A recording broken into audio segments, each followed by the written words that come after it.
আমি এখন অবস্থান করছি খাজা ইনায়েতুল রহমতুল্লাহ আলাইয়ের মাজার শরীফে।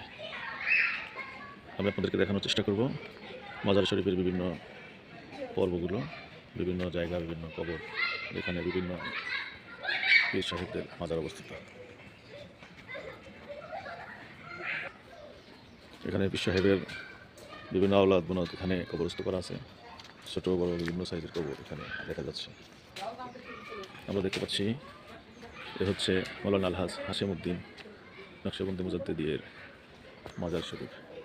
তিনি